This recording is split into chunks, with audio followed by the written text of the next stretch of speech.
aquarium par la même occasion, et que j'en ai 10 à récupérer au lieu d'une. Bon, je vous rassure tout de suite, quand une mygale saute, ce sont ni des sauts en hauteur, ni des sauts en longueur, et toujours des sauts en contrebas. Donc au pire, elle va se retrouver à mes pieds, d'accord? Alors c'est sûr que si elle était là-haut, elle pourrait se retrouver là. Mais il ne faut pas non plus prendre ça pour de l'agressivité, hein. Quand une mygale saute, c'est par peur, pour nous fuir, c'est pas pour nous agresser, d'accord? Je ne sais pas si vous avez vu, mais il y en a une juste au-dessus de vous. Bon, allez, on va commencer par Angélique. Angélique, c'est l'heure de la sortie. Angélique est une matoutou. Et les matoutous sont des... Oui. Ce sont des araignées arboricoles de la famille des... mygales. Eh oui, ce sont des mygales, hein, les matoutous. Voilà. Alors la matoutou, c'est la plus commune des mygales guyanaises. Hein. On la trouve dans les bananiers, les manguiers, les palmiers, les pieds d'ananas lorsqu'ils ne sont pas traités, mais aussi dans les charpentes de nos maisons et de nos carbets. J'en ai même trouvé dans les panneaux de signalisation et les carcasses de voitures abandonnées. C'est dire à quel point elle est opportuniste. Hein. C'est une mygale qui a longtemps été vendue en animalerie jusqu'en 2004, date à laquelle on a interdit leur commercialisation vivante en France. Aujourd'hui, pour pouvoir détenir une mygale vivante en France, il faut normalement être capacitaire, comme moi, c'est-à-dire avoir trouvé sa compétence à les détenir et à les élever, sans risque, ni pour vous, ni pour elles. D'accord ? Elles étaient vendues à l'époque sous les dénominations de mygale apprivoisée, alors qu'une mygale, ça ne s'apprivoise pas. Et tout ça parce qu'elle a un caractère tellement docile que même dans la nature, je peux la prendre de la même façon, elle a la même réaction non agressive. C'est le genre de bête que je peux prendre à pleine main, écraser dans ma main, elle ne cherchera pas à me faire du mal. Malheureusement, je n'ai pas le droit de vous les mettre dans vos mains. Pourquoi? Parce que les services vétérinaires, ils considèrent que c'est une mygale à part entière, avec crochet à venin et poils urticants. Donc il y aurait, je dis bien il y aurait, un danger, un certain risque à les manipuler. En 2005, Angélique, vous me l'avez mis sur ma main. Eh oui, madame, c'était le bon vieux temps. Pendant 9 ans, je les ai mis dans les mains de mes visiteurs et elle est passée dans les mains de près de 100 000 personnes. J'ai jamais eu la moindre tentative de morsure.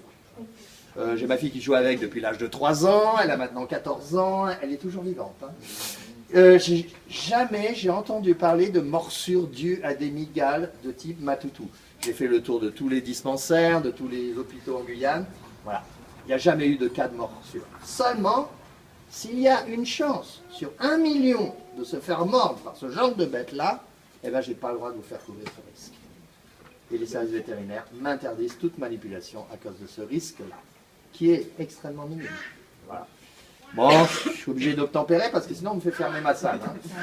Voilà, donc c'est un petit peu dommage. Moi, je préférerais vous les mettre dans les mains parce que quand on passe à la manipulation, on se rend compte à quel point c'est doux, c'est pas désagréable et finalement on démystifie complètement à ce moment-là. Voilà. Alors comme c'est une mygale arboricole qui évolue en hauteur, dans les arbres, dans les charpentes, elle est très légère et sa pilosité est très développée, si bien que elle peut se laisser tomber d'une certaine hauteur, sans risque pour elle. Et elle retombe sur ses 8 pattes, comme un chat. Sauf que le chat, il a que 4 pattes. Voilà. Mais il n'y a que les mygales arboricoles comme la matoutou qui sont capables de se laisser tomber comme ça d'une certaine hauteur. Toutes les autres ne le peuvent pas. Alors, d'habitude, je vous montre Maïtika, qui est là. Seulement ce matin, Maïtika, elle a changé de peau. Et quand une mygale change de peau, elle est extrêmement fragile. Donc je ne pourrai pas vous montrer Maïtika aujourd'hui, elle est dans son terrarium, mais comme sa peau est toute neuve, toute belle, eh ben, elle est toute molle aussi, et elle est très fragile. Voilà, c'est ma plus vieille mygale, elle a 17 ans. C'est une grand-mère mygale. D'habitude, avec Maïtika, je vous fais l'expérience de la toile qu'elle tisse à volonté. Et c'est très beau à voir, mais malheureusement aujourd'hui, je ne pourrai pas vous la montrer. Et elle reste vulnérable longtemps? Voilà. Alors elle va rester 48 heures comme ça, à rigidifier sa nouvelle peau. Parce que, en fait, dans la nature c'est pareil. Dans la nature c'est pareil, quand une mygale mue, elle va le faire toujours soit dans son terrier, soit dans sa toile à l'abri des prédateurs.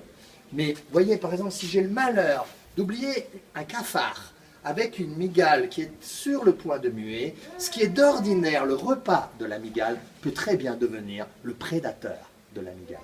Voilà. C'est quoi les prédateurs? C'est gros cafards? Alors, les prédateurs des mygales, c'est principalement les guêpes, comme la grosse guêpe que je vous ai montrée tout à l'heure, et puis aussi tout ce qui est cochon, martre, et puis l'homme. Et les oiseaux, Voilà. non, ils mangent pas, les oiseaux ne mangent pas les araignées comme ça? Si, peut-être. Certains, oui, probablement. Certains rapaces. Alors, Ouais. c'est la mygale squelette, Voilà. Alors, je vais vous en montrer une troisième. c'est celle de... C'est Smithy. C'est au Mexique, elle a beaucoup. Voilà. Elle est mexicaine. C'est une des plus belles mygales au monde. Hein. Tellement belle et tellement docile qu'elle a fait l'objet d'un trafic international. On l'a trouvée dans toutes les animaleries d'Europe, des États-Unis, du Japon. Elle a vraiment fait partie des premiers NAC, des premiers nouveaux animaux de compagnie. Et il y a des dizaines de milliers de personnes qui en ont eu vivantes chez eux.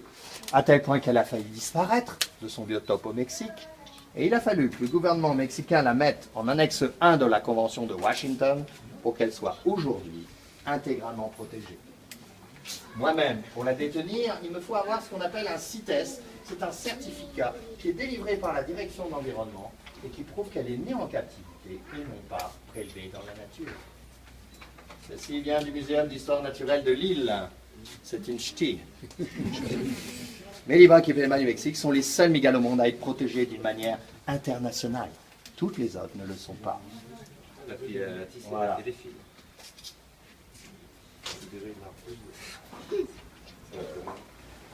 Alors, je vais terminer parce que c'est vous serez peut-être amené à voir des mygales en vente dans les magasins de souvenirs à Cayenne et ailleurs. Vivantes? Non, pas vivantes, parce que vivantes, vous n'avez pas le droit de les détenir, mais mortes. Hein. On n'a plus le droit de les ramener vivantes, mais on peut toujours les ramener mortes. Hein. Et il y a des magasins qui vont jusqu'à vous les vendre sur un bout de polystyrène avec un bout de cellophane dessus, entre 10 et 12 € l'unité. Mais ce qu'on ne vous dit pas, c'est que ces bêtes-là sont non seulement prélevées dans la nature, et non pas élevées en captivité comme ici, mais elles sont prélevées avant même d'être adultes, simplement parce qu'elles ont la taille suffisante pour être naturalisables et vendables.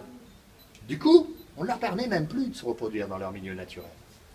Et là où j'allais chasser la mygale il y a 10 ou 15 ans, où il y avait encore des colonies de plusieurs centaines d'individus adultes, je peux vous dire que quand j'y retourne aujourd'hui, que je trouve un adulte, je suis content. Ça devient rare de voir des bêtes adultes dans la nature. C'est pour ça qu'on ne trouve plus, comme dans le passé, de bêtes aussi spectaculaires par la taille. Pour qu'une bête dépasse les 25-26 cm d'envergure, il faudrait qu'elle ait vécu 15 ans. Or, à 5 ans, elles sont déjà prélevables. Vous comprenez bien qu'on les laisse plus vieillir. Voilà. Alors, on pourrait commercialiser ces mues, qui sont tout aussi belles que des bêtes mortes. L'avantage de la mue, c'est que vous gardez la bête vivante, et tous les 6 mois, vous en avez une gratuite. Et plus grosse que la précédente de surcroît, hein. Eh ben non. C'est plus facile de payer 2-3 € un petit Saramacca ou un petit Brésilien pour avoir une bête prélevée dans la nature, que de se donner la peine de les élever et de récupérer les mues. Voilà.